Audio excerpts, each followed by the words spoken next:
ঠিক আছে, ৯টা বাজে রেকর্ডিং শুরু হলো। যারা এসেছে লাইভে তাদেরকে নিয়েই শুরু করছি। যারা আসতে পারেনি তারা রেকর্ডিং এ শুনতে থাকবে বা পরে হয়তো জয়েন করবে। আগের দিন আমি যেখানে শেষ করেছিলাম, মৌর্যোত্তর ভারতবর্ষ আজকে সেখান থেকে শুরু হবে। মৌর্য যুগ অব্দি হয়েছিল। প্রাচীন ভারতের ইতিহাসের প্রথমে হরপ্পা, বৈদিক, ষোড়শ মহাজনপদ, প্রতিবাদী ধর্মান্দোলন এবং আগের দিন মৌর্য যুগ হয়েছিল। আজকে মৌর্যোত্তর ভারতবর্ষে যে সকল রাজবংশ ছিল তাদের কথা এবং একই সাথে গুপ্ত যুগ পুরোটাই আমরা আজকে দেখব। আমি প্রথমে পিপিটিটা শেয়ার করছি। তোমরা যারা মোবাইলে দেখছো তারা স্ক্রিনটাকে রোটেট করে নিয়ে ফুল স্ক্রিন করলে তোমাদের দেখতে সুবিধা হবে। আমি ক্লাস শেষ হওয়ার পর এই বিষয়ের যেদিন যে টপিকটা পড়াবো সেই দিন সেই টপিকের এমসিকিউ প্রশ্ন নিয়ে এমসিকিউ প্রশ্নগুলোকে তোমাদের সামনে আলোচনা করে দেব, যাতে তোমাদের সেই টপিক থেকে ইম্পর্টেন্ট এমসিকিউ প্রশ্নগুলোকে বুঝতে সুবিধা হয়। আগে পড়াতে পড়াতে আমি বলছি, তার পাশাপাশি এমসিকিউ গুলো আরো বিস্তারিতভাবে আলোচনা করে দেব। আমি আজকের টপিকে আগে থাকি। প্রথমে আমি যাব মৌর্যোত্তর ভারতবর্ষ। মৌর্য সাম্রাজ্য, যেটা ভারতবর্ষের উত্তর ভারতের একটা বিশাল সাম্রাজ্য। হ্যাঁ, আমি সরি, আরেকবার কেটে গেল, আরেকবার যাচ্ছি।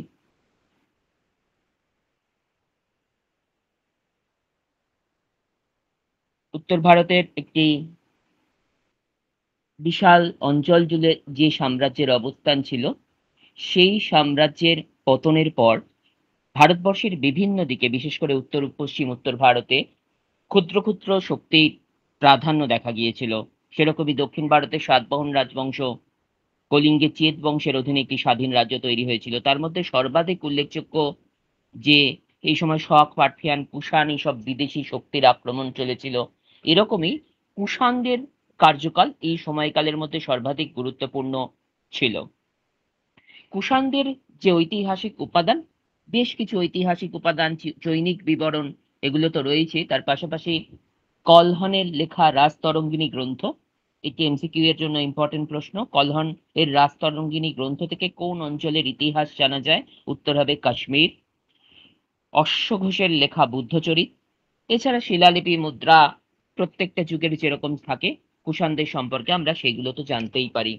এবার কুষাণরা রাজনৈতিক যে ইতিহাস কুষাণদের, সেটা দুটো স্পষ্ট ভাগ। তারা, আমি প্রথমেই বললাম, এরা বিদেশি শক্তি, মধ্য এশিয়ার একটি ভাগ্য সন্ধানী উপজাতি। দ্বিতীয় পর্যায়ে তারা এসেছে ভারতবর্ষে এবং ভারতের স্রোতধারার সঙ্গে মিশে গেছে।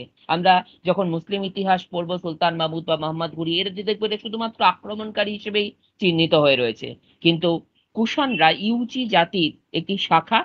ইউচিদের আদি অবস্থান ছিল চীনের উত্তর পশ্চিম অংশে এবং এরা ছিল যাযাবর তখন, সেই সময়। পরবর্তীকালে এই যাযাবর জাতি ইউচিগণ তারা বিভিন্ন স্থানে ছড়িয়ে পড়েছিল, তাদেরই একটি শাখা কুষাণ নামে পরিচিত ছিল। মধ্য এশিয়ার ইউচি উপজাতির একটি শাখা এই কুষাণরা। এই কুষাণ বংশের প্রতিষ্ঠাতা ছিলেন কুজুল কতফেস, যার সময়কাল 15 থেকে 65 খ্রিস্টাব্দ। এই বংশের সর্বশ্রেষ্ঠ শাসক কনিষ্ক, যার সময়কাল 78 থেকে 102। আমরা কনিষ্কটা ডিটেলসে পড়বো, কারণ কনিষ্ক থেকে প্রশ্ন আসার সম্ভাবনা রয়েছে। এরপর কুষাণদের যে ডিটেলস, কুষাণদের বংশ প্রতিষ্ঠা, এগুলো থেকে তো এমসিকিউ হতে পারে না, হতে পারে যে জায়গা থেকে, যেটা ভারতের কুষাণ বংশের সর্বশ্রেষ্ঠ নৃপতি কনিষ্ক। কনিষ্ক থেকে অনেক ঘটনা কনিষ্কের জীবনের এখানে পরপর দেখতে পাচ্ছ।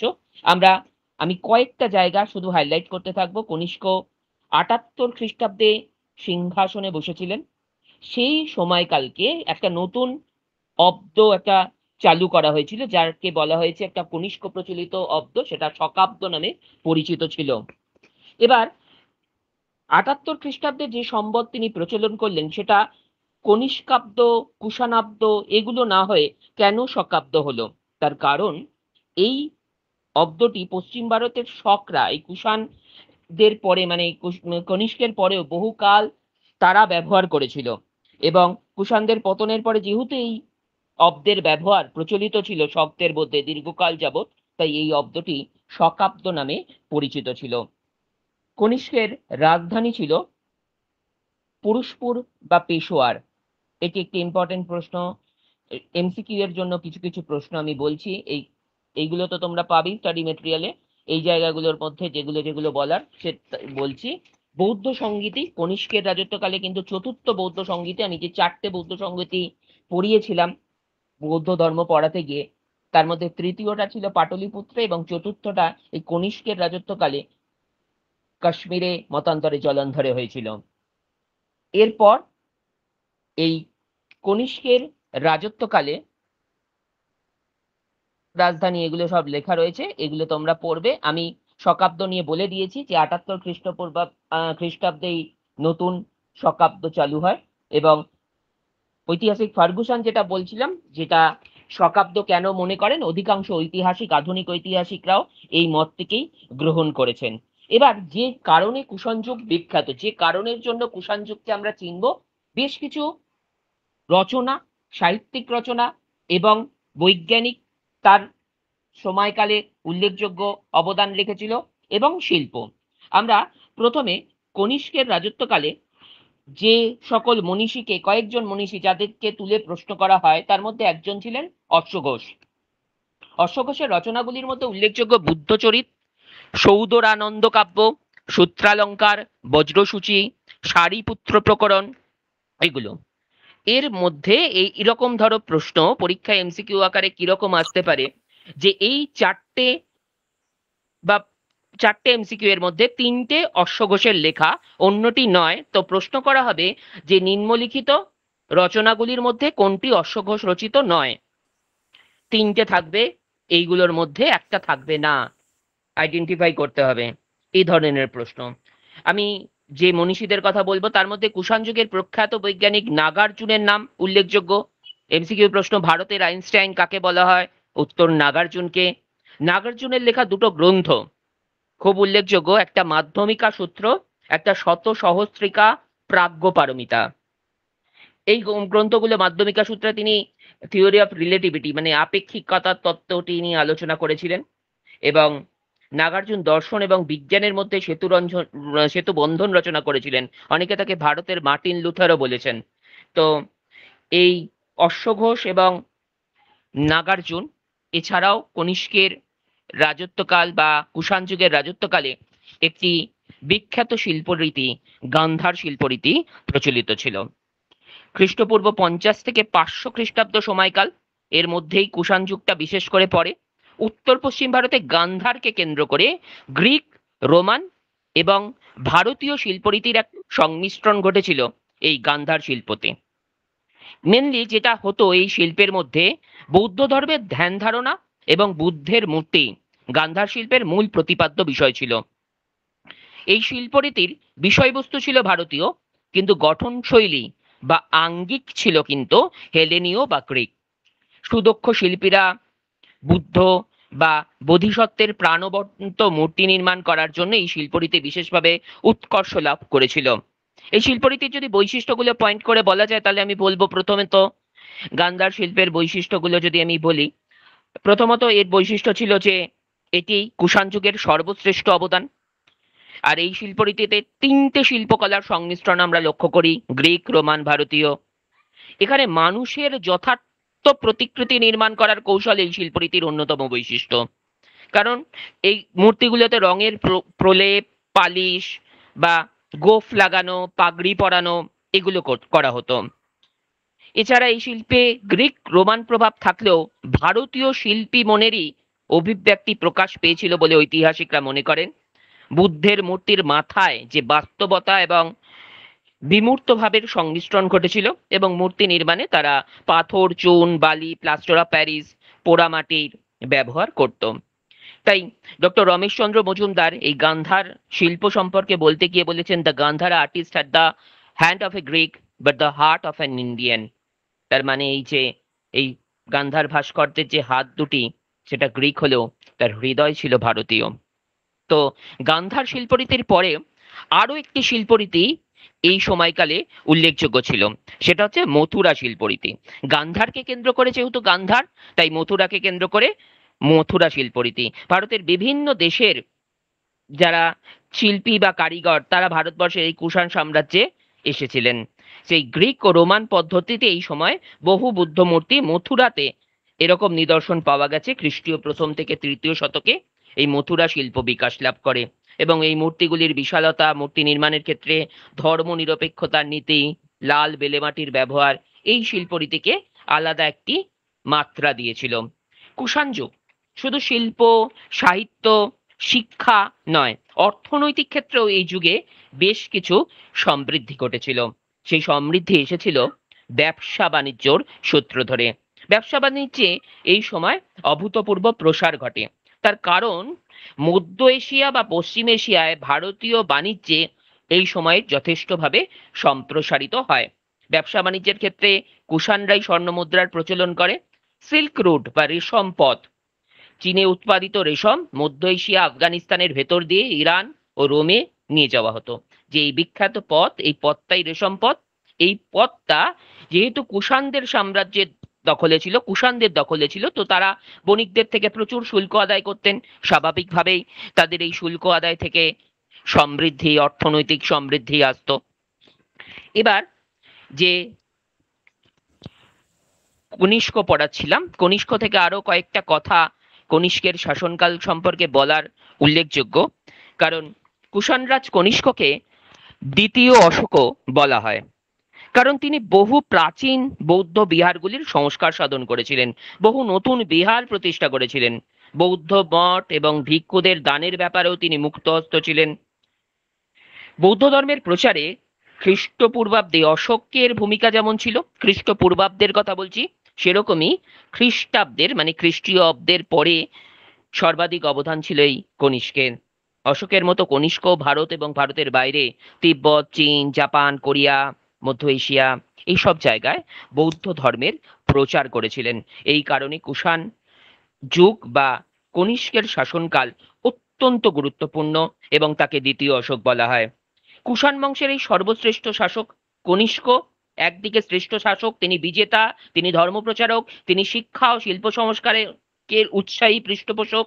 এই কারণে ভারতের ইতিহাসে একজন দক্ষ সেনানায়ক হিসেবে নয়, একজন বৌদ্ধ ধর্মের পৃষ্ঠপোষক হিসেবে ভারতীয় সংস্কৃতিতে কনিষ্কের অবদান চিরস্মরণীয়। এবং তিনি সাম্রাজ্য স্রষ্টা, সুশাসক, সাহিত্য শিল্পের অনুরাগী হিসেবে কুষাণ বংশের শ্রেষ্ঠ নরপতি নন, তিনি প্রাচীন ভারতবর্ষের ইতিহাসের অন্যতম শ্রেষ্ঠ নরপতি এই কনিষ্ক ছিলেন। আমি কুষাণ অংশটা আমি এবার শেষ করব। যে কুষাণ যুগ অবশ্যই বহিরাগত হওয়া সত্ত্বেও প্রাচীন ভারতের ইতিহাসে কুষাণদের তো একটি তাৎপর্য ছিলই। আমি যে জায়গাগুলো বললাম, একদিকে শিল্প সংস্কৃতির দিক, অন্যদিকে শিল্পের দিক, অন্যদিকে ব্যবসা বাণিজ্যের দিক, এই সমস্ত দিকে কুষাণ বা স্বর্ণমুদ্রা প্রচলনের দিক। তো এই ধরনের ক্ষেত্রে যে মিশ্র সংস্কৃতি, বিভিন্ন দেশি ও বিদেশি ধারার সমন্বয় কুষাণ রাজাদের আমলে হয়েছিল, তা ভারতবর্ষের ইতিহাসের একটি অত্যন্ত গুরুত্বপূর্ণ অধ্যায়। এবং ভারতীয় সংস্কৃতিকে কুষাণ শাসন নিঃসন্দেহে কুষাণ শাসকরা অবদান রেখেছিল। এবং বৌদ্ধ ধর্মের ক্ষেত্রেও তারা যে বৌদ্ধ ধর্মের অনুরাগী ছিলেন, বৌদ্ধ ধর্মের পৃষ্ঠপোষকতায় কুষাণ শাসকরা যেভাবে এগিয়ে এসেছিলেন, তা কুষাণ যুগকে বৌদ্ধ ধর্মের ইতিহাসেও কুষাণ যুগ একটি গুরুত্বপূর্ণ অধ্যায়, গৌরবময় অধ্যায় বলেই চিহ্নিত। কনিষ্ক বা কুষাণ এগুলো সিলেবাসের মেনশন করা নেই, কিন্তু আমরা যেহেতু ভারতবর্ষের প্রাচীন ভারতবর্ষের ইতিহাস পড়ছি, মৌর্য যুগের পরে সরাসরি গুপ্ত যুগে গেলে তার মাঝে যে সময়কাল, যে সময়কালে কোনো শাসক, কোনো শাসন ব্যবস্থা ছিল না, ভারতবর্ষে বিচ্ছিন্ন ক্ষুদ্র ক্ষুদ্র শাসন চলেছিল, তো সেই জায়গাটা না পড়ে আমরা পরেরটায় যেতে পারতাম না। তাই আমি এই জায়গাগুলো বললাম। এবং অশ্বঘোষ, নাগার্জুন বা গান্ধার শিল্প এগুলো থেকে তো প্রশ্ন আসেই। এবার আমি যাচ্ছি যেটা মেইন টপিক, যেটা সিলেবাসে অনেকখানি জায়গা জুড়ে এইখান থেকে অনেকগুলো প্রশ্ন এসে থাকে। তো কুষাণোত্তর যুগ মানে কুষাণ পরবর্তী যুগে ভারতবর্ষে একটা আবার রাজনৈতিক অনৈক্য, বিচ্ছিন্নতা, সেই বিচ্ছিন্নতার পরিসমাপ্তি ঘটালেন একটা নতুন রাজবংশ, যে রাজবংশের শাসকরা অত্যন্ত সুদক্ষ, দূরদর্শী এবং তারা উত্তর ভারতের বিশাল এক রাজ্য প্রতিষ্ঠা করেন। মৌর্যদের পতনের পর প্রায় 500 বছর। তারপর আবার একটি ঐক্যবদ্ধ রাষ্ট্র, ঐক্যবদ্ধ রাজবংশের সূচনা, সেটা গুপ্ত রাজবংশ। গুপ্ত রাজবংশের ইতিহাস রচনার ক্ষেত্রে অনেকগুলো উপাদান আমরা অনেকগুলো উপাদান থেকে গুপ্ত যুগ সম্পর্কে জানতে পারি। তার মধ্যে পুরাণ রয়েছে, স্মৃতিশাস্ত্র রয়েছে, বৌদ্ধ গ্রন্থ, আর্য মঞ্জুশ্রী মূলকল্প, বিশাখ দত্তের লেখা মুদ্রা রাক্ষস, এছাড়া চীনা পর্যটক ফাহিয়েন ইৎসিং এদের বিবরণ, বানভট্টের লেখা বিবরণ, এইগুলো থেকে আমরা এই গুপ্ত যুগ সম্পর্কে জানতে পারি। এই বিবরণগুলো যখন আমি আবার ডিটেলসে পড়বো, আমি এগুলো কার কোনটা লেখা সেগুলো আর এমসিকিউতেও এগুলো আমি পরে ক্লাসের শেষে বলবো। আপাতত গুপ্ত সাম্রাজ্যের প্রতিষ্ঠা নিয়ে বলি। গুপ্ত সাম্রাজ্য প্রতিষ্ঠায় শ্রীগুপ্ত করেছিলেন। এই জায়গাটা, এইগুলো প্রশ্নগুলো খেয়াল করতে হবে। এমসিকিউ প্রশ্ন যদি আসে গুপ্ত বংশের প্রতিষ্ঠাতা কে, 4টে অপশন থাকলো, উত্তর কিন্তু শ্রীগুপ্ত। যদি প্রশ্ন আসে গুপ্ত বংশের প্রকৃত প্রতিষ্ঠাতা কে, তাহলে কিন্তু শ্রীগুপ্ত নয়, প্রথম চন্দ্রগুপ্ত। এবার গুপ্ত বংশের 275 খ্রিস্টাব্দে প্রতিষ্ঠা করার পর তারপর তার পুত্র ছিলেন ঘটোৎকচ গুপ্ত। তারপর ঘটোৎকচ গুপ্তের পুত্রই প্রথম চন্দ্রগুপ্ত। 320, মতান্তরে 335 বা 40, একটি স্বাধীন সার্বভৌম রাজা। তিনি মহারাজাধিরাজ উপাধি গ্রহণ করেন। তার রাজধানী ছিল পাটলিপুত্র। তিনি মগধ সহ সমগ্র বিহার, অযোধ্যা, এলাহাবাদ এবং বঙ্গদেশের কিছু অংশ নিজ সাম্রাজ্যভুক্ত করেছিলেন এবং তিনি গুপ্তাব্দ 319-20 খ্রিস্টাব্দে গুপ্তাব্দ প্রচলন করেছিলেন এবং লিচ্ছবি রাজকন্যার সঙ্গে তার বিবাহ হয়েছিল এবং তারই লিচ্ছবি রাজকন্যা কুমার দেবীর পুত্র ছিলেন সমুদ্রগুপ্ত এবং সমুদ্রগুপ্তকেই তিনি তার নিজ উত্তরাধিকারী মনোনীত করেন। প্রথম চন্দ্রগুপ্তের পরবর্তী গুপ্ত শাসক সমুদ্রগুপ্ত এবং সমুদ্রগুপ্তই গুপ্ত সাম্রাজ্যের সর্বশ্রেষ্ঠ শাসক। সমুদ্রগুপ্ত অনেক কিছু সমুদ্রগুপ্ত থেকে প্রশ্ন আসে। সমুদ্রগুপ্তের প্রথম কথা যেটা বলবো, যে সমুদ্রগুপ্ত সম্পর্কে লেখার মানে জানার যে প্রধান উপাদান, সেটা হরিসেন রচিত এলাহাবাদ প্রশস্তি এবং মধ্যপ্রদেশের ইরান লেখ। তার মধ্যে এলাহাবাদ প্রশস্তির গুরুত্ব অনেকখানি, তার কারণ এই এলাহাবাদ প্রশস্তির নবম স্তবকে সমুদ্রগুপ্তের সামরিক দক্ষতা এবং দশম থেকে দ্বাদশ স্তবকে তার রাজ্য জয়ের বিবরণ পাওয়া যায়। সমুদ্রগুপ্ত কে লিচ্ছবি দৌহিত্র বলা হয়। পরীক্ষায় যদি এমসিকিউ প্রশ্ন আসে লিচ্ছবি দৌহিত্র কাকে বলা হয়, উত্তর সমুদ্রগুপ্তকে। কেন বলা হয় সেটা যদি মনে রাখো তাহলে তোমার পরীক্ষার হলে এমসিকিউ করতে সুবিধা হবে। যে সমুদ্রগুপ্তের মা কুমার দেবী ছিলেন একজন লিচ্ছবি রাজকন্যা, সেই কারণে সমুদ্রগুপ্তকে লিচ্ছবি দৌহিত্র বলা হয়। এবার রাজ্য জয়ের প্রসঙ্গে আসি। তিনি গুপ্ত সম্রাট এই সমুদ্রগুপ্ত সামরিক শক্তির দিকে নিজের সাম্রাজ্য বিস্তারে তিনি ভারতবর্ষের উত্তর ভারত এবং দক্ষিণ ভারত উভয় দিকে রাজ্য জয় করেছিলেন। উত্তর ভারতে তিনি 9 জন রাজাকে পরাস্ত করেছিলেন এবং দক্ষিণ ভারতের 12 জন রাজাকে তিনি পরাস্ত করেন।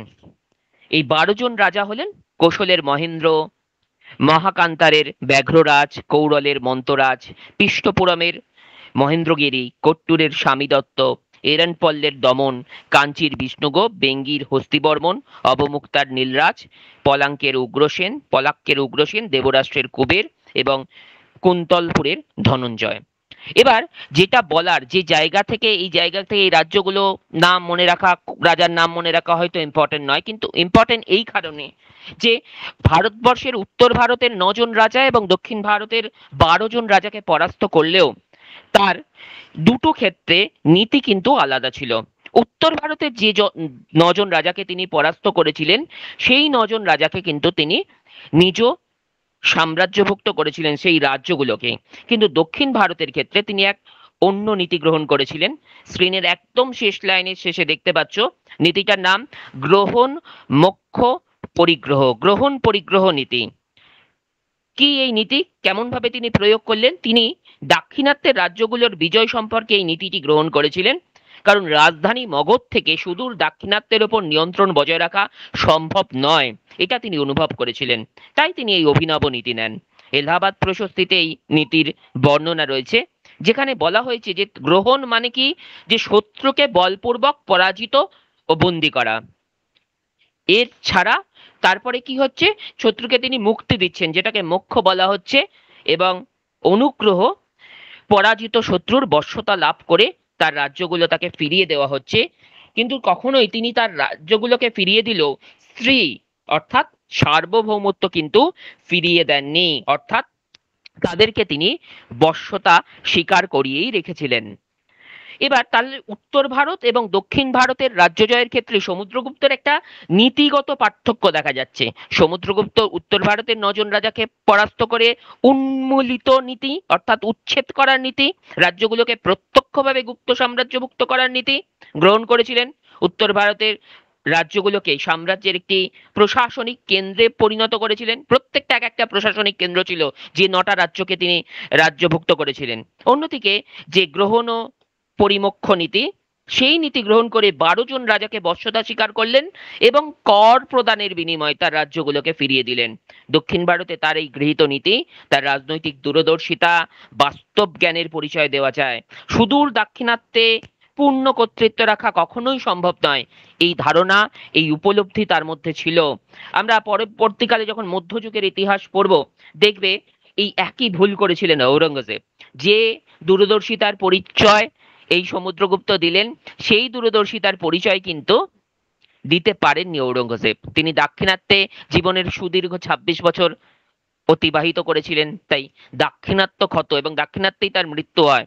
তো সেটি ঔরঙ্গজেব পড়ার সময় আমরা ডিটেলসে জানবো, এখন ঔরঙ্গজেবে ঢুকবো না। এখন আমরা জানবো সমুদ্রগুপ্ত ভারতের নেপোলিয়ন কাকে বলা হয়, কেন বলা হয়, কে বলেছিলেন, এগুলো শর্ট কোশ্চেন। শর্ট কোশ্চেন এরকম, ভারতের নেপোলিয়ন কাকে বলা হয়? 4টে অপশন থাকলো। প্রশ্ন হয় ভারতের সমুদ্রগুপ্তকে ভারতের নেপোলিয়ন কে বলেছেন? তো ঐতিহাসিক ভিনসেন্ট স্মিথ সমুদ্রগুপ্তকে ভারতের নেপোলিয়ন বলেছিলেন। কেন জেনে না রাখলে মনে থাকবে না, কারণ ফরাসি সম্রাট নেপোলিয়ন যেমন ব্যক্তিগত যোগ্যতা, সামরিক প্রতিভা দ্বারা ইংল্যান্ড ছাড়া প্রায় সমগ্র ইউরোপ জয় করে একটা বিরাট সাম্রাজ্য নির্মাণ করেছিলেন এবং দক্ষ শাসন চালিয়েছিলেন। অসাধারণ রণপাণ্ডিত্য প্রদর্শন করে গুপ্ত সম্রাট সমুদ্রগুপ্ত তার যে একটা উত্তরাধিকার সূত্রে প্রথম চন্দ্রগুপ্তের কাছ থেকে তিনি যে সাম্রাজ্য পেয়েছিলেন তা অনেক ক্ষুদ্র, সেখান থেকে অনেক বেশি বড় বিশাল সাম্রাজ্য তিনি স্থাপন করতে পেরেছিলেন নিজের দক্ষতার দ্বারা। তাই একদিকে যেমন ফরাসি বীর নেপোলিয়ন যে কাজটি করেছিলেন, সেই ফরাসি বীর নেপোলিয়নের মতো সমুদ্রগুপ্ত একই কাজ করেছিলেন। নেপোলিয়ন আমরা কিন্তু সিলেবাসে ইউরোপের ইতিহাস যখন পড়বো ডিটেলসে পড়বো, কারণ নেপোলিয়ন থেকে অনেক প্রশ্ন আসে। নেপোলিয়ন যখন হবে তখন তোমরা নেপোলিয়নের পড়বে। আমি আপাতত পরের টপিকে যাব, সমুদ্রগুপ্তের পরবর্তী উত্তরাধিকারী দ্বিতীয় চন্দ্রগুপ্ত। গুপ্ত সম্রাট দ্বিতীয় চন্দ্রগুপ্ত সম্পর্কে বলার জন্য যে বিষয়গুলোর উপরে গুরুত্ব দিতে হবে সেটা হচ্ছে যে দ্বিতীয় চন্দ্রগুপ্ত সকারী উপাধি, এইটা একটা গুরুত্বপূর্ণ দিক। যে দ্বিতীয় চন্দ্রগুপ্ত পশ্চিম ভারতের শক শক্তিকে ধ্বংস করেছিলেন, তাই কোন গুপ্ত সম্রাট সকারী উপাধি তিনি গ্রহণ করেছে, সকারী উপাধি কার ছিল, বা কোন গুপ্ত সম্রাট শকদের পরাজিত করেন? উত্তর দ্বিতীয় চন্দ্রগুপ্ত। এবার দ্বিতীয় চন্দ্রগুপ্তের রাজত্বকালে আরো কয়েকটা দিক যেগুলো থেকে শর্ট কোশ্চেন মূলত আমাদের করতে হবে, সেটা হচ্ছে দ্বিতীয় চন্দ্রগুপ্তের রাজত্বকালেই চৈনিক পরিব্রাজক ফাহিয়েন ভারতে আসেন। তার লেখা গ্রন্থের নাম ফোক ওকিং, এগুলো এমসিকিউ। ফাহিয়েন কার রাজত্বকালে আসেন, অথবা দ্বিতীয় চন্দ্রগুপ্তের রাজত্বকালে কোন চৈনিক পরিব্রাজক ভারতে আসেন? আমি আগের দিন পড়াতে পড়াতে বলেছিলাম যে তোমরা একটা খাতার পেন নিয়ে থাকবে পড়ানোর সময়। আশা করছি তোমাদের কাছে আছে, তোমরা নিশ্চয়ই এগুলো নোট করছো। নোট করলে তোমাদের জন্য ভালো। আমি যেগুলো বললাম, শকদের দমন করে শকাদি উপাধি গ্রহণ করেছিলেন। এছাড়া আরেকটি বিষয়, বিতর্কিত বিষয়, যে কিংবদন্তির বিক্রমাদিত্য আর দ্বিতীয় চন্দ্রগুপ্ত একই ব্যক্তি কিনা। কিছু ক্ষেত্রে মিল, কিছু ক্ষেত্রে অমিল। আগে আমরা মিলগুলো দেখি। যে কিংবদন্তির বিক্রমাদিত্যের সঙ্গে দ্বিতীয় চন্দ্রগুপ্তের অনেক মিল রয়েছে। কিংবদন্তির বিক্রমাদিত্যের মতোই দ্বিতীয় চন্দ্রগুপ্ত শকদের পরাজিত করে সকারী উপাধি গ্রহণ করেন। উভয়েরই দুটো রাজধানী ছিল, পাটলিপুত্র এবং উজ্জয়িনী, এবং নবরত্ন সভার অস্তিত্ব উভয়কে একই ব্যক্তি বলে মনে করেন ডক্টর রমেশচন্দ্র মজুমদার। কিন্তু বহু ঐতিহাসিক মনে করেন যে এটা বিতর্কিত এবং এই প্রশ্নের মীমাংসা রমেশচন্দ্র মজুমদারের মতো বেশ কিছু ঐতিহাসিক কিন্তু মনে করেন যে এটা বিতর্কিত বিষয় এবং এই প্রশ্নের মীমাংসা সম্ভব হয়নি। তার কারণ হিসেবে যে যে অমিলগুলো পাওয়া যায়, বিক্রমাদিত্য, যেটা ইতিহাসে যে বিক্রমাদিত্য বলা হয়, তিনি 58 খ্রিস্টপূর্বাব্দে বিক্রম সম্বত প্রচলন করেছিলেন, কিন্তু দ্বিতীয় চন্দ্রগুপ্ত সম্ভবত কোনো অব্দের প্রচলন করেননি। তাই উভয়ের মধ্যে সময়ের ব্যবধান অনেকটা, প্রায় 500 বছর। দ্বিতীয় চন্দ্রগুপ্তের সময় কালিদাস ছাড়া নবরত্নের উল্লেখ বিক্রমাদিত্যের রাজসভায় পাওয়া যায়, আর কেউ জীবিত ছিলেন না। তাই এটাও সন্দেহের অবকাশ তৈরি করে এবং ভারতের ইতিহাসে প্রায় 14 জন শাসক বিক্রমাদিত্য উপাধি গ্রহণ করেছিলেন। তাই উভয়ই যে অভিন্ন, উভয়ই একই ব্যক্তি, এই কথাটা মনে করা কঠিন। আসলে খ্রিস্টপূর্ব প্রথম শতাব্দী থেকেই এই যে উপাধিটা বিক্রমাদিত্য, এই উপাধিটা খ্যাতি, ব্যক্তিগত গুণাবলী এবং জনপ্রিয়তার প্রতীক হিসেবেই ব্যবহার করা হতো। আমি দ্বিতীয় চন্দ্রগুপ্তের পর যার রাজত্বকালে যাব, প্রথম চন্দ্রগুপ্তের পর সমুদ্রগুপ্ত, সমুদ্রগুপ্তের পর দ্বিতীয় চন্দ্রগুপ্ত, এরপর কুমারগুপ্ত। এগুলো থেকে প্রশ্ন খুব কমই আসে, তাও আমি যেহেতু পরপর পড়ানো হচ্ছে তাই একটুখানি বলি। দ্বিতীয় চন্দ্রগুপ্তের মৃত্যুর পর তার পুত্র কুমারগুপ্ত 415 খ্রিস্টপূর্বাব্দে তিনি সিংহাসনে বসেছিলেন। তার উপাধি ছিল মহেন্দ্রাদিত্য। মহেন্দ্রাদিত্য, সকারি বা মহারাজাধিরাজ, প্রথম চন্দ্রগুপ্তের উপাধি, এই যে উপাধিগুলো, লিচ্ছবিদ, হিত্র, সমুদ্রগুপ্ত, ভারতের নেপোলিয়ান, এই উপাধিগুলো কিন্তু এমসিকিউ এর জন্য ইম্পর্টেন্ট প্রশ্ন হিসেবে করে রাখতে হবে। এবার তার উপাধি আমি বললাম যে প্রথম কুমারগুপ্তের উপাধি ছিল মহেন্দ্রাদিত্য। তিনিও সমুদ্রগুপ্তের মতো অশ্বমেধের যজ্ঞ অনুষ্ঠান করেছিলেন এবং তার যে দীর্ঘ শাসনকাল, তার শাসনকাল প্রায় নয় 415 থেকে 455 অব্দি। এই সময়কাল গুপ্ত শাসনের শান্তি ও সমৃদ্ধির যুগ। তোমরা নিশ্চয়ই জানো গুপ্ত যুগকে সুবর্ণ যুগ বলা হয়।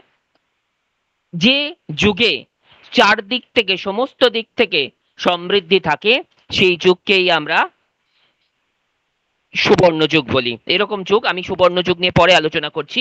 তিনি হিমালয় থেকে নর্মদা উপত্যকা, উত্তরবঙ্গ থেকে কাথিয়াবার পর্যন্ত বিস্তীর্ণ অঞ্চল নিজ অধিকারে রেখেছিলেন এবং তার রাজত্বের শেষ দিকে পুষ্যমিত্র নামে একটা দুর্ধর্ষ উপজাতি গুপ্ত সাম্রাজ্যের ওপর আক্রমণ চালায়, কিন্তু যুবরাজ স্কন্দগুপ্ত তাদেরকে প্রতিহত করে গুপ্ত সাম্রাজ্যকে রক্ষা করেছিলেন।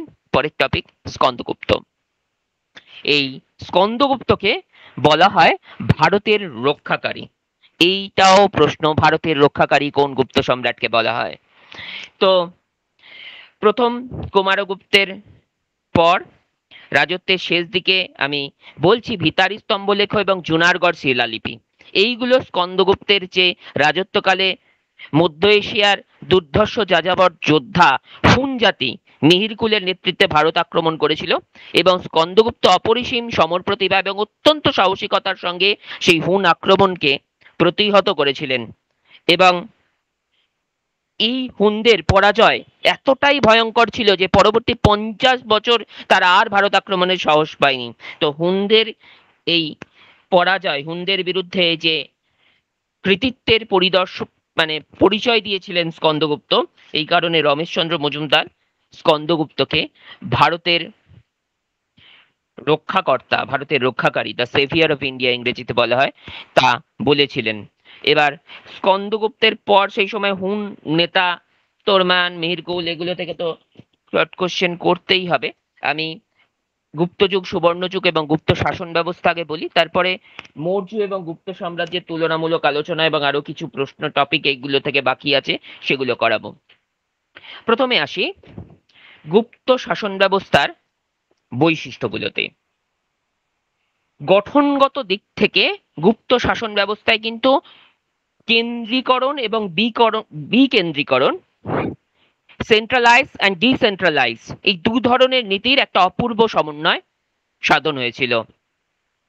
ফাহিয়েন গুপ্ত শাসন পদ্ধতির যথেষ্ট প্রশংসা করেছিলেন। ফাহিয়েনের গ্রন্থ আমি বললাম ফো কো কিং। গুপ্ত সম্রাটগণ একটা উদার, পক্ষপাতহীন, জনদরদী শাসন ব্যবস্থা প্রবর্তন করেছিলেন এবং গুপ্ত সাম্রাজ্যে প্রদেশ, জেলায়, গ্রামে, যেটা বিকেন্দ্রীকরণের উদাহরণ, এগুলোই বিভক্ত ছিল। রাজ্যে শান্তি শৃঙ্খলা বিরাজ করত। গুরু পাপে লঘুদণ্ডের ব্যবস্থা ছিল। আবার বলছি, গুরু পাপে লঘুদণ্ড, যেটা কিন্তু মোটেই ভালো নয়। ঐতিহাসিক দিক থেকে এই শাসন পদ্ধতি বিশেষ গুরুত্বপূর্ণ।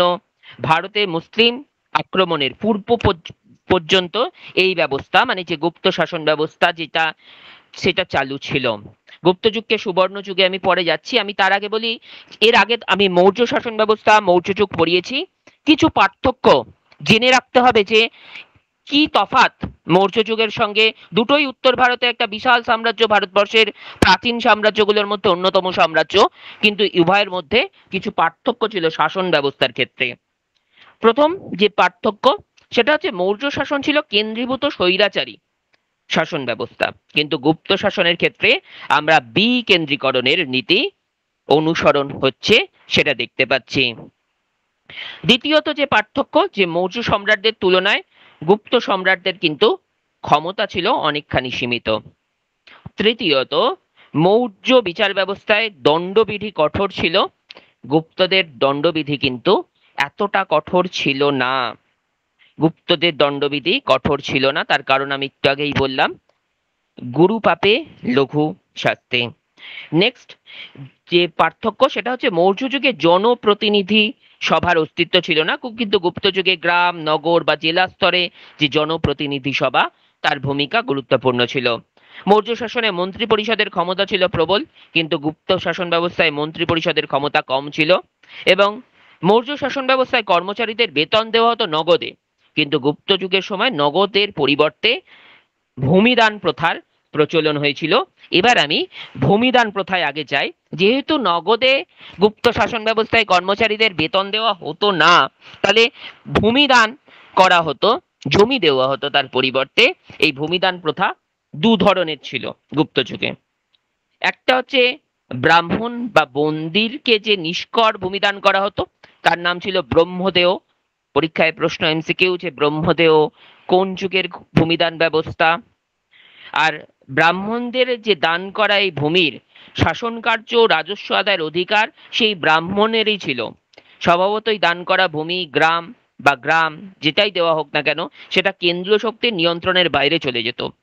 অনুরূপভাবে রাজকর্মচারীদের, যেটা একটু আগে বলছিলাম, যে রাজকর্মচারীদের বেতনের পরিবর্তে উপহার বা পুরস্কার হিসেবে, কখনো কেউ ভালো কিছু কাজ করেছে তার পুরস্কার হিসেবে ভূমিদান করা হতো, সেটাকে অগ্রহার ব্যবস্থা বলা হয়। পরবর্তীকালে ভূমিদান একটি প্রথা এবং বংশানুক্রমিক ব্যবস্থায় পরিণত হয়েছিল। এই যখন যারা রাজকর্মচারী ছিল তাদেরকে এইভাবেই নগদ বেতনের পরিবর্তে ভূমিদান দেওয়ার প্রচলন চালু হয়েছিল। আমি গুপ্ত যুগ, সুবর্ণ যুগ, এই টপিকে এবার যাচ্ছি। প্রাচীন ভারতীয় সভ্যতার সংস্কৃতির ইতিহাসে গুপ্ত যুগ অবশ্যই একটা গৌরবময় অধ্যায়, এ বিষয়ে কোনো সন্দেহ নেই। কারণ রাজনৈতিক ঐতিহ্য, সংহতি, পাশাপাশি শিক্ষা, সাহিত্য, শিল্প, সংস্কৃতি, বিজ্ঞান চর্চা, ধর্ম, রাজনীতি, অর্থনীতি, সব দিকেই প্রত্যেকটা ক্ষেত্র এক অভূতপূর্ব উন্নতি এই যুগে হয়েছিল। এই কারণেই গুপ্ত যুগ সুবর্ণ যুগ। এবং ঐতিহাসিক বার্নেট গুপ্ত যুগকে গ্রিসের ইতিহাসে পেরিক্লেসের যুগের সঙ্গে এবং ভিনসেন্ট স্মিথ এই যুগকে ইংল্যান্ডের এলিজাবেথীয় যুগের সঙ্গে তুলনা করেছেন। মৌর্যোত্তর যুগে, মৌর্য সাম্রাজ্যে মগধের মৌর্য যুগ রাজবংশের পরে যে রাজবংশ এসেছিল শুঙ্গ, সেই শুঙ্গ শাসনে হিন্দু ধর্মের যে পুনরুত্থান এর সূচনা গুপ্ত যুগের রাজনৈতিক এবং সুষ্ঠু শাসন ব্যবস্থা সেটাকে বয়ে নিয়ে গেছিল, এবং দেশের আভ্যন্তরীণ শান্তি, সমৃদ্ধি, রাজন্যবর্গের উদারতা গুপ্ত যুগে এক সাংস্কৃতিক উৎকর্ষের কারণ হিসেবে ধরা হয়। কিন্তু সত্যি কি গুপ্ত যুগ সুবর্ণ যুগ? গুপ্ত যুগের সুবর্ণ যুগ বলা কি অতিরঞ্জন নয়?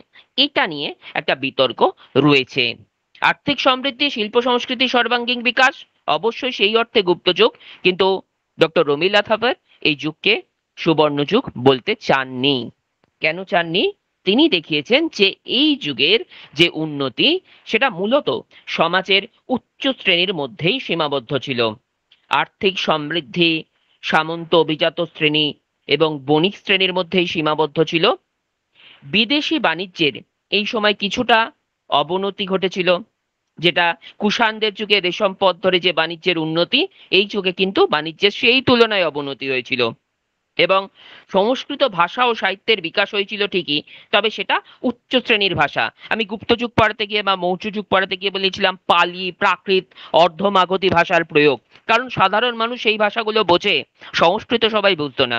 তাই সংস্কৃত উচ্চ শ্রেণীর ভাষা। সেই যুগে সংস্কৃতেই যে সাহিত্যগুলো রচনা হয়েছে, অনেকগুলো হয়েছে, সেগুলো কিন্তু আমি এমসিকিউ পড়াতে গিয়ে সেই সাহিত্যগুলো বলছি কোনটা। প্রথম সংস্কৃত নাটক এই গুপ্ত যুগেই রচিত হয়েছিল।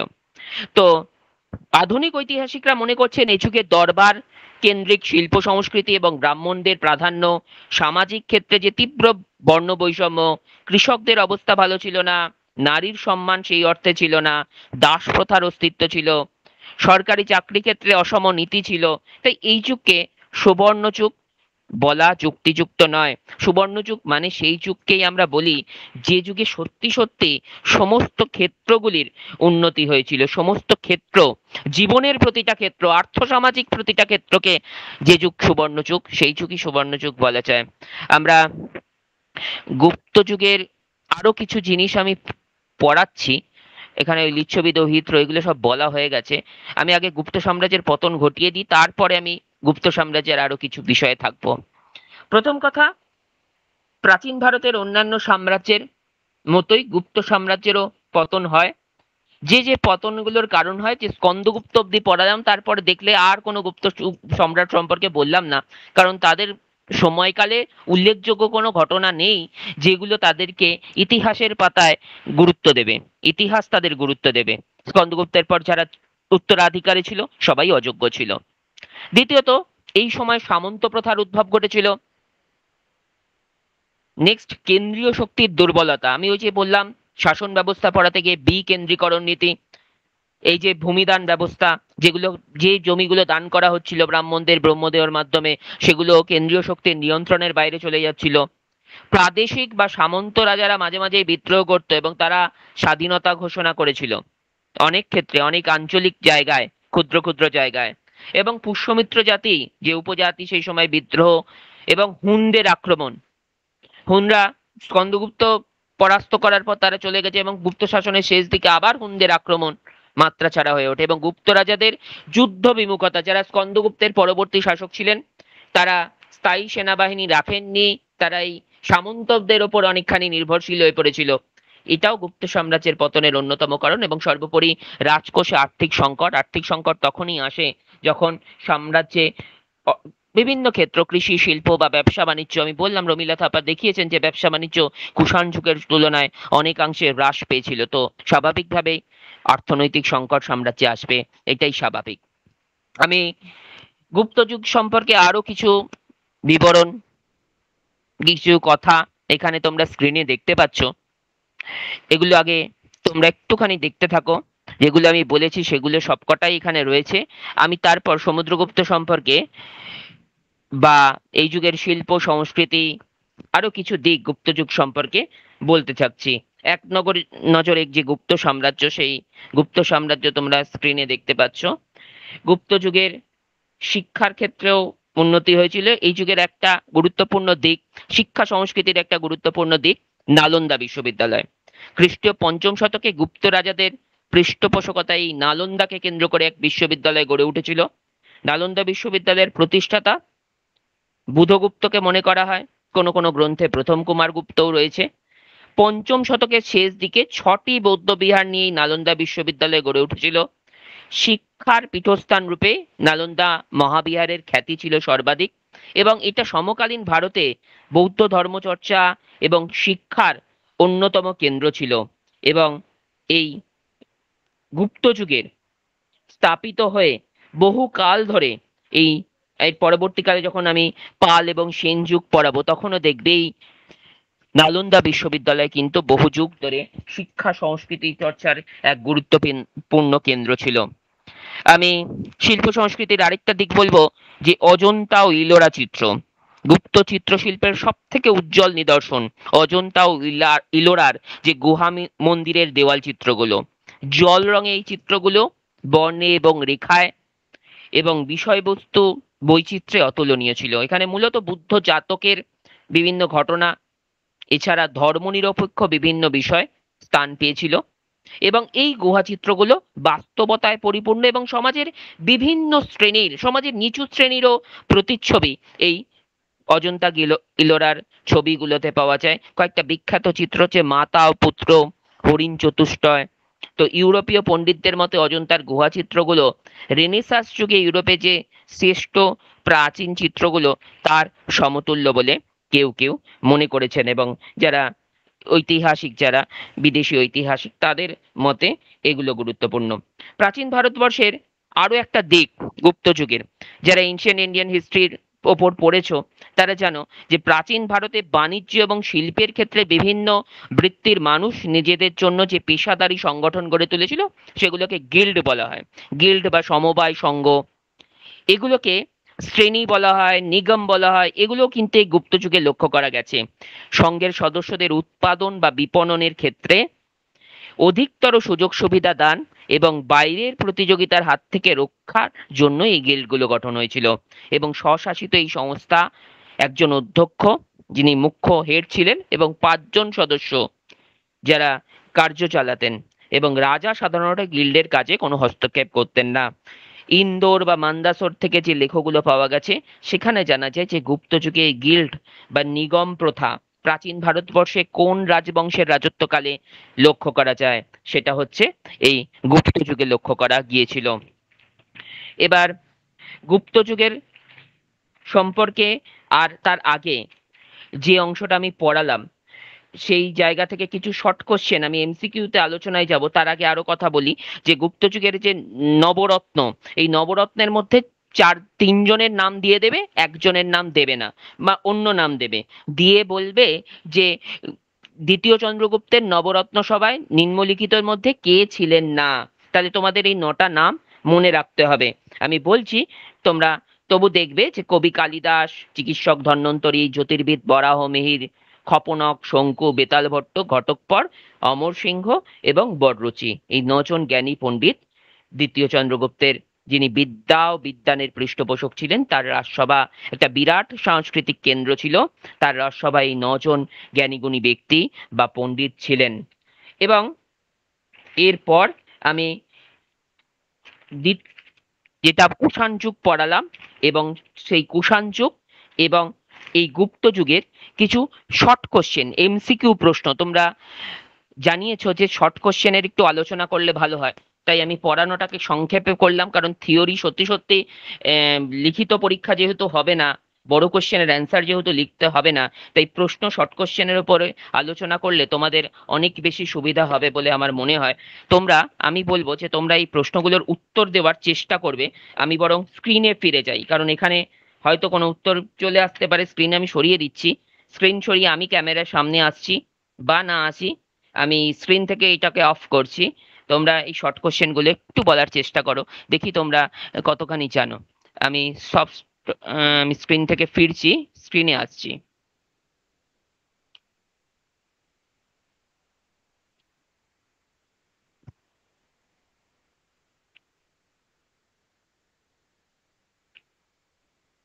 হ্যাঁ, এবার আমাকে দেখা যাচ্ছে। আমি কয়েকটা প্রশ্ন, যেগুলো মৌর্যোত্তর যুগের ভারতবর্ষ, কোশ্চেনগুলো পারলে একটু নোট করে নিও এমসিকিউ এর জন্য। প্রত্যেকটা ইউনিট বা প্রত্যেকটা সেই দিনের টপিকটা শেষ করার পর সেই টপিক থেকে 10টা 15টা 20টা প্রশ্ন, যেগুলো এই বিষয়ের উপর ইম্পর্টেন্ট প্রশ্ন, যেগুলো জানার দরকার আছে, সেইগুলো নিয়ে আমি বলি। যারা জানবে সে স্পিকারটাকে অন করে চট করে উত্তরটা দেওয়ার চেষ্টা করবে। প্রথম যে প্রশ্নটা আমি বলবো সেটা হচ্ছে মৌর্যোত্তর যুগ, যেটা আগে আমি পড়ালাম, গুপ্ত যুগের আগে পড়ালাম। সেই সময় উত্তর পশ্চিম ভারতে প্রথম কারা বিদেশি শাসক? ক্ষুদ্র ক্ষুদ্র অনেক বিদেশি শাসক সেই সময় এসেছিল, তার মধ্যে কুষাণ একটা, কিন্তু কুষাণ প্রথম নয়। এমসিকিউতে কুষাণও থাকবে অপশনে। একটু বলতে পারবে কোন শক্তি প্রথম বিদেশি শাসক মৌর্য যুগের পর? কেউ বলবে? চটপট, সময় নেই, বেশি সময় দেওয়া যাবে না, না জানলে আমি বলে দেবো, লিখে নেবে। লিখেও বলতে পারো, এখানে বোধহয় চ্যাট অপশন। বলো। সাতবাহন, সাতবাহন স্যার হবে কি? না, প্রথম নয়, আমি প্রথম জিজ্ঞেস করেছি। দক্ষিণ ভারতে সাতবাহন ছিল, সেই সময়ই ছিল, একদম ঠিক বলছো, কিন্তু বিদেশি শক্তি, বিদেশি শাসক উত্তর পশ্চিম ভারত। তুমি সাতবাহন যেটা বলছো সেটা দক্ষিণ ভারত। আমি বলে দিই উত্তরগুলো একটু লিখে নাও।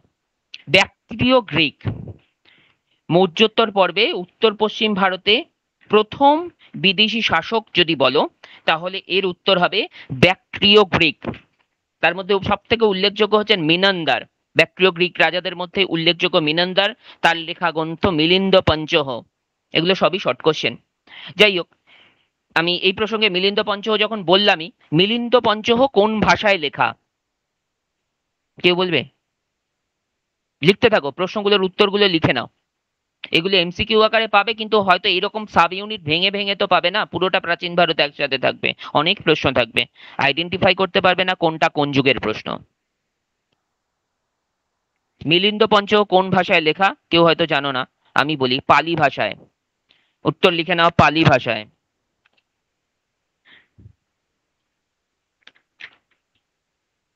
এর পরেরটা, এর পরেরটা তোমরা বলতে পারবেই পারবে, কারণ এই মাত্র পড়ালাম।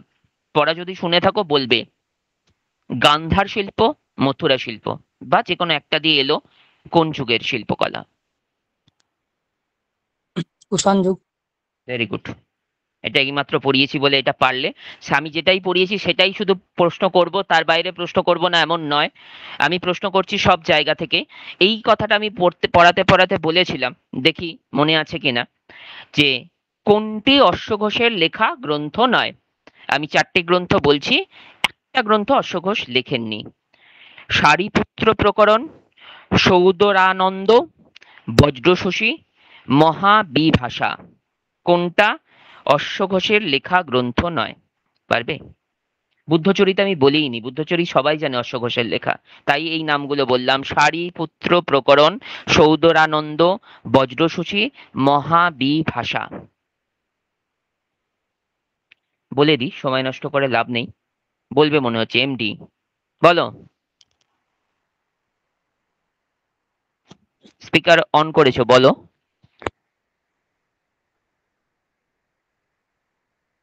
শোনা যাচ্ছে না, আমি বলে দিই, মহাবিভাষা। বাকিগুলো অশ্বঘোষের লেখা। আমি তোমার মহাবিভাষা লিখে লাভ নেই, তোমাকে জানতে হবে অশ্বঘোষের লেখা কোনগুলো। কারণ এখানে মহাবিভাষা দিয়ে আমি উদাহরণ দিয়ে বলছি, এক্সাম্পল দিয়ে বলছি, পরীক্ষার হলে অন্য একটা থাকবে, তাই মহাবিভাষাটা তোমরা লিখবে না, তোমরা অশ্বঘোষের লেখা গ্রন্থগুলো কি কি লিখবে জানবে। এখন না লিখলেও হবে, আলটিমেটলি তোমাকে জেনে রাখতে হবে এইগুলো। শুধু অশ্বঘোষের একটা এক্সাম্পল মাত্র, অন্য লেখক দিয়েও হতে পারে। এবার আমি আরেকটা বলি, যে সংস্কৃত ভাষায় প্রথম এই যে নাটক, সেটার নামই কিন্তু এই সারিপুত্র প্রকরণ। সংস্কৃত ভাষায় প্রথম লেখা নাটক সারিপুত্র প্রকরণ। এটা রচয়িতা কে? নিশ্চয়ই তোমরা বুঝতেই পারছো, এইমাত্র বললাম অশ্বঘোষ। তাহলে একটা প্রশ্ন দেখো কত রকম ভাবে হতে পারে, তাই এমসিকিউ গুলো চর্চা করা খুব জরুরি। কেউ কেউ বলেছো যে এমসিকিউ যদি আলোচনা করে দেওয়া হয় শুধু না পড়িয়ে, তাহলে ভালো হয়। তাই আজকে থেকে এবং এর পর থেকে প্রত্যেকটা ক্লাসে শেষের দিকে পড়ানো হয়ে গেলে আমি এমসিকিউ একটুখানি আলোচনা করব তোমাদের সুবিধার জন্যই। আমি মৌর্যোত্তর যুগে খানিকক্ষণ ছিলাম, এবার আমি একটুখানি গুপ্ত যুগে যাই, কারণ গুপ্ত যুগ থেকেই তো সব থেকে বেশি প্রশ্ন আসে। আহ, গুপ্ত যুগ থেকে যে প্রশ্নগুলো খুব ইজি, তার মধ্যে ইজি প্রশ্ন কয়েকটা বলি, তারপরে একটু কঠিন প্রশ্ন বলবো। সমুদ্রগুপ্তকে ভারতবর্ষের নেপোলিয়ন কে বলেছিলেন কেউ বলো? Vincent Smith. Very good, Vincent Smith, একদম ঠিক। পরের প্রশ্ন, জানি আমরা এলাহাবাদ প্রশস্তি কার লেখা, সেটা প্রশ্ন নয়। প্রশ্ন হচ্ছে এলাহাবাদ প্রশস্তি কোন ভাষায় লেখা? পারবে? পালি সমুদ্রগুপ্তের, ভাষা। না, পালি ভাষায় নয়। আমি বলেছিলাম যে মৌর্য যুগে পালি, অর্ধমাগাধী, প্রাকৃত এই ভাষাগুলোর ব্যবহার হচ্ছিল, কিন্তু গুপ্ত যুগে আবার সংস্কৃত ভাষাকে, যেটা সাধারণ মানুষ বুঝতো না, সেই সংস্কৃত ভাষার প্রচলন অধিক পরিমাণে হয়। এলাহাবাদ প্রশস্তি কিন্তু সংস্কৃত ভাষায় লেখা। তাই শুধুমাত্র এলাহাবাদ প্রশস্তি কে রচনা করেন? হরিসেন। হরিসেন কার সভাকবি ছিলেন? সমুদ্রগুপ্ত। এটা শুধু নয়, এলাহাবাদ প্রশস্তি কোন ভাষায় লেখা? সংস্কৃত ভাষায়। এগুলো তোমাদের জানার দরকার আছে। একটা খুব পরিচিত গ্রন্থ, প্রচুর বোধহয় ক্লাস 11-এর ফার্স্ট সেমিস্টারের প্রশ্ন, এমসিকিউ এর প্রশ্নে, মুদ্রা রাক্ষস কার লেখা? Vishakha Datta. Vishakh Datta. Very good, very good, দুজনে বললে, খুব ভালো। এরপর আমি একটু আগে অজন্তা ইলোরার কথা এই কারণে বললাম, এটা আর এমসিকিউতে তোমরা লেখো, লিখতে চাইলে লেখো, কিন্তু আমি একটু আগেই বলেছি অজন্তা ইলোরা পড়াতে পড়াতে বললাম, তার কারণ অজন্তা ও ইলোরা চিত্র কোন যুগের, চারটে যুগ ধরো দিল, নন্দ, মৌর্য, হর্ষাঙ্ক বা গুপ্ত, তাহলে গুপ্ত হবে, তোমরা এটা জানো। বেলুড়ে এখন খুব মেঘ ডাকছে এবং ঝড় বৃষ্টি হচ্ছে বেলুড়ে, তো কারেন্ট চলে যেতে পারে, তার আগে আমি একটুখানি চটপট চটপট কিছু প্রশ্ন বলে দিই। গুপ্ত বংশের, আমি প্রশ্নটা বলেছিলাম, গুপ্ত বংশের প্রতিষ্ঠাতা, প্রকৃত প্রতিষ্ঠাতা কে? চন্দ্রগুপ্ত। কে? না, সমুদ্রগুপ্ত আবার কে সমুদ্রগুপ্ত বলছে? নয়, গুপ্ত প্রথম বংশ, চন্দ্রগুপ্ত। না না একদমই নয়, প্রথম প্রথম চন্দ্রগুপ্ত, এই কথাটা চন্দ্রগুপ্ত বললে কিন্তু হবে না, চন্দ্রগুপ্ত, প্রথম প্রথম চন্দ্রগুপ্ত, চন্দ্রগুপ্ত ওয়ান, ইয়েস প্রথম চন্দ্রগুপ্ত। প্রতিষ্ঠাতা শ্রীগুপ্ত। প্রতিষ্ঠাতা শ্রীগুপ্ত, আচ্ছা, শ্রীগুপ্তের পর ঘটোৎকচ গুপ্ত, এবং গুপ্ত সাম্রাজ্যের প্রকৃত প্রতিষ্ঠাতা প্রথম চন্দ্রগুপ্ত। আর গুপ্ত বংশের সর্বশ্রেষ্ঠ শাসক যে সমুদ্রগুপ্ত বলছিলে সেটা সমুদ্রগুপ্ত। এরপর ভারতের ইতিহাসে গুপ্ত যুগকে সুবর্ণ যুগ বলা হয়, এগুলো এত ইজি প্রশ্ন আমার মনে হয় না আসবে। আমি আরেকটা উপাধি বলছি, সকারি, এটা কার উপাধি ছিল? দ্বিতীয় চন্দ্রগুপ্ত। দ্বিতীয় চন্দ্রগুপ্ত। সকারি, অরি শব্দের অর্থ শত্রু, শক্তের সঙ্গে যুদ্ধে তিনি শক্তের পরাজিত করেছিলেন, তাই এই উপাধি নিয়েছিলেন সকারি, এইভাবে মনে রাখার চেষ্টা করো। আমি আবারও বলছি উপাধিগুলোকে একটু এমসিকিউ এর জন্য খুব ভালো করে না পড়লে অসুবিধায় পড়বে। ভারতের রক্ষাকারী কোন গুপ্ত সম্রাটকে বলা হয়? স্কন্দগুপ্ত। স্কন্দগুপ্তকে। ভেরি গুড, প্রশ্নটা এটা ছিল না, প্রশ্নটা ছিল যে গুপ্ত সম্রাট স্কন্দগুপ্তকে ভারতের রক্ষাকারী কে বলেছেন? পারবে? রমেশচন্দ্র মজুমদার। রমেশচন্দ্র মজুমদার বলেননি, ভিনসেন্ট স্মিথ বলেছেন। না স্যার, ঠিক আছে, স্যার ভিনসেন্ট স্মিথ। হুম, একটুখানি এইগুলোই আমি বলতে চাইছি। নেটের পড়া, সেটের পড়াটা একটু অন্য রকমের, অত গভীরে গিয়ে পড়া নয়, কিন্তু ওপর ওপর পড়া, কিন্তু এই রকম পড়া, প্রশ্নগুলোর তুমি বুঝতে পারছো একটা প্রশ্ন থেকে কত রকম প্রশ্ন করা যাচ্ছে। তো একটুখানি নিজেরা যদি বাড়িতে খুব ভালো করে চর্চা করো তাহলে আমার মনে হয় ভালো হয়। আমি আরো একটা এই ধরনের প্রশ্ন বলছি, ধরো চৈনিক পরিব্রাজক, অনেকেই এসেছেন ভারতবর্ষে, হিউয়েন সাং এসেছেন, ফাহিয়েন এসেছেন, ইৎসিং এসেছেন। আমি গুপ্ত যুগ পড়াচ্ছি, তাহলে আমি ফাহিয়েনে থাকি। ফাহিয়েন কবে ভারতে আসেন? ফাহিয়েনের কোন গুপ্ত রাজার আমলে ভারতে আসেন? এবং ফাহিয়েনের লেখা গ্রন্থটির নাম কি? কোন গুপ্ত রাজার আমলে আসে একটু বলবে? দ্বিতীয় দ্বিতীয় চন্দ্রগুপ্ত। চন্দ্রগুপ্ত। হুম, দ্বিতীয় চন্দ্রগুপ্ত। আর তার লেখা গ্রন্থটির নাম ফো কো কিং। ফো কো কিং। হিউয়েন স্যাং এর লেখা বইটির নাম সি ইউ কি। এইগুলো একটুখানি প্রশ্নর জন্য, এমসিকিউ এর জন্য পড়তে হবে। আবার বলছি, খুব গভীরতায় গিয়ে, খুব ডিটেলসে গিয়ে, নেট সেটের মতো প্রিপারেশন কিন্তু এসএসসি প্রিপারেশন নয়, মনে রাখতে পারবে না এত বড় সিলেবাস। তাই প্রশ্নগুলো ওপর ওপর হালকা, কিন্তু করতে হবে এইভাবে, তাহলেই তোমরা পরীক্ষার জন্য পুরোপুরি প্রস্তুত হতে পারবে। আমি এই যুগ থেকে অনেকগুলো গ্রন্থ আছে, এই গ্রন্থগুলো আমি এমসিকিউ এর জন্য এখন এই মুহূর্তে বলছি না। আমি আরেকটা দুটো প্রশ্নে থাকি, এখন একটু সময় আছে। উজ্জয়িনী কোন গুপ্ত রাজার রাজধানী ছিল? মৌর্য যুগে তোমরা লক্ষ্য করেছিলে যে পাটলিপুত্র গুপ্ত, মানে মৌর্য সম্রাটদের রাজধানী ছিল, কিন্তু খুব মেঘ ডাকছে।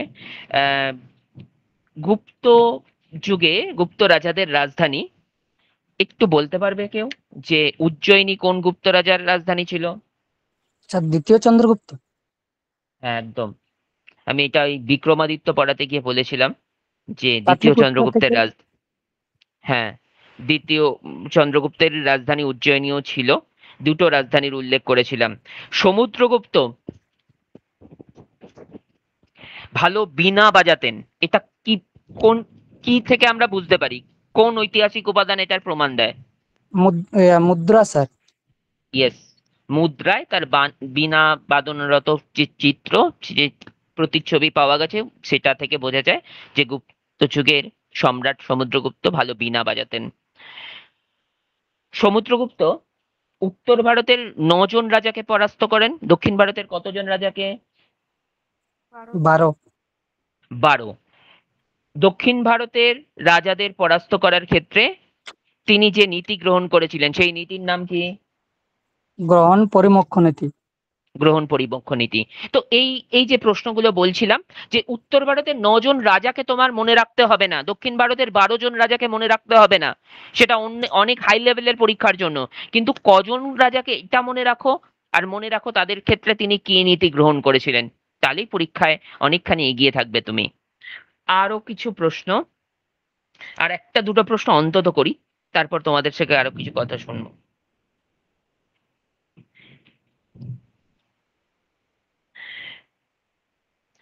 আমি গুপ্ত বংশের, এটা পড়িয়েছি, পড়াতে পড়াতে বলেছি, গুপ্ত যুগের শেষ শক্তিশালী সম্রাট একটু বলবে? সমুদ্রগুপ্ত। একদমই নয়। এটা বলেছিলাম, গুপ্ত যুগের পতন পড়াতে গিয়ে বললাম, তারপর যোগ্য উত্তরাধিকারীর অভাব। কার পরে বললাম? আর কোশ্চেনটা একবার বলুন। আবার বলছি, গুপ্ত যুগের শেষ শক্তিশালী সম্রাট স্কন্দগুপ্ত। স্কন্দগুপ্ত, যাকে স্কন্দগুপ্ত। ভারতে, হ্যাঁ, স্কন্দগুপ্তের পর কিন্তু যোগ্য উত্তরাধিকারী ছিল না। তারপরে মৌর্য সাম্রাজ্যের পতনের কারণ পড়াতে গিয়ে এটা বললাম, আমি বললাম না, সমুদ্রগুপ্তের পর প্রথম কুমারগুপ্ত, তারপরে স্কন্দগুপ্ত, এটা বললাম। তো স্কন্দগুপ্ত গুপ্ত যুগের শেষ সম্রাট। আরেকটা প্রশ্ন এটাও করাতে গিয়ে বলেছি যে কোন গুপ্ত সম্রাট সময়কালকে শান্তি ও সমৃদ্ধির যুগ বলা হয়? প্রথম কুমারগুপ্ত। অপশনগুলো দিন, তারপরে বলো। সমুদ্রগুপ্ত, কুমারগুপ্ত, দ্বিতীয় চন্দ্রগুপ্ত, স্কন্দগুপ্ত।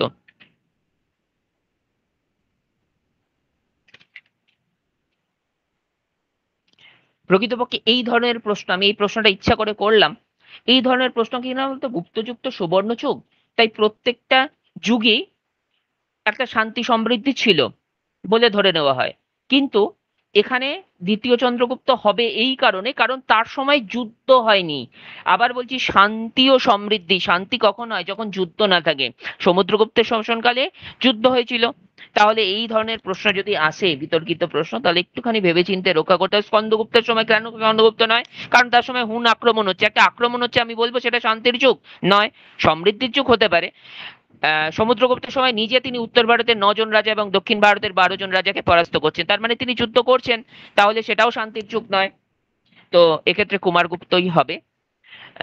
তো আমি আর কিছু, আমার এই মুহূর্তে খুব জোরে বৃষ্টি এবং মেঘ ডাকছে, ঘড়ির কাঁটাও প্রায় 10টা ছুঁই ছুঁই। তোমরা কিছু বলার থাকলে, এই যে যে অংশগুলো পড়ানো হলো, মৌর্যোত্তর ভারতবর্ষ এবং গুপ্ত যুগ, সেটা নিয়ে কিছু বলার থাকলে একটু বলতে পারো।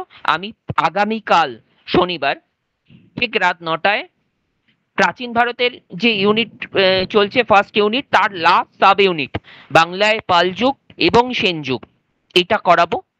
তাহলে ফার্স্ট যে চ্যাপ্টারটা প্রাচীন ভারতবর্ষ, সেইটা শেষ হয়ে যাবে।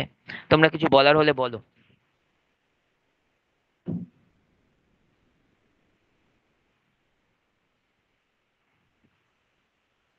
4জনই আছে, ঠিক আছে। তোমরা যখন কিছু বলছো, বলো বলো বলো বলো। না স্যার, আজকে আর ঠিকই আছে আজকে ক্লাস। Okay, thank you. আর তোমাদের যা অসুবিধা হবে সেটা স্যারকে বলে দেবে, ডক্টর নিমাই রক্ষিত স্যার আমাকে সেটা জানিয়ে দেবেন। বা এখানেও তুমি এই লাস্টে আমি যখন কথা বলছি তোমাদের সঙ্গে, তুমি আমাকেও সরাসরি বলতে পারো, তাতেও কোনো অসুবিধা নেই। আর এখন বেলুড়ে প্রচন্ড মেঘ ডাকছে, বৃষ্টি হচ্ছে। আজকের মতো এখানেই ক্লাসটা শেষ করছি।